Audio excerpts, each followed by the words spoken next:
Hi, I'm Pamela Crawford for Lechuza. I do a lot with container gardening. I've been writing books on containers and researching containers for a number of years. And people often say to me, oh, I could never do containers because they're so hard. That's not the case, and it's particularly not the case with the Lechuza planting system that I've been working with for the past 8 months. There are two reasons for that. Number one, you save time with Lechuza because you only have to water half to a quarter as often. And secondly, it's next to impossible to kill a plant. One of the easiest ways to kill plants is by over or underwatering a plant.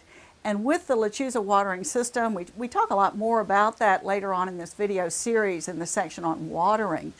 You just can't do it. An example of a really easy container garden is shown here.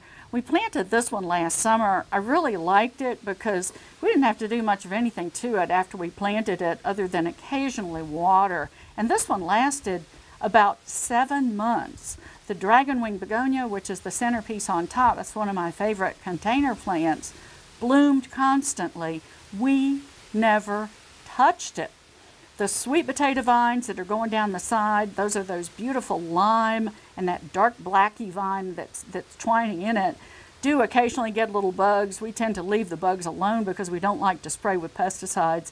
But all in all, this is a fantastic choice in this great big Cubico 40 container. This one works pretty well if you're in sun to light shade. Now, what about those areas that you have that are really quite dark? Here's another of the Cubico 40 containers planted with material that is grown for very dense shade situation. This combination could actually work in a bright window inside your house. Now, if I'm looking for something for that level of shade, the first place I go in the garden center is to the indoor plant department. You'll be very surprised what you find there. I take my shopping cart and the first thing I look for is something tall and pretty. I chose these bromeliads, which will bloom probably about 3 months in a dense shade situation.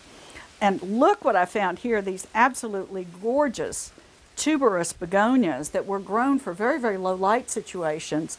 These bloom for me only about a month. I know that there are people who are extremely good gardeners who actually get these to bloom again, but for me it's never happened. I'm very happy with the month's bloom because they're so pretty.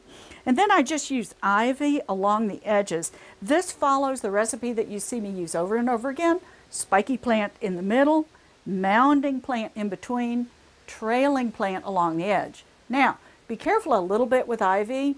The variegated is not as bad as the green, but in many, many areas of the country, it's becoming invasive and kind of swallowing up whole forests. So I use this only in containers. I don't plant it out in the garden.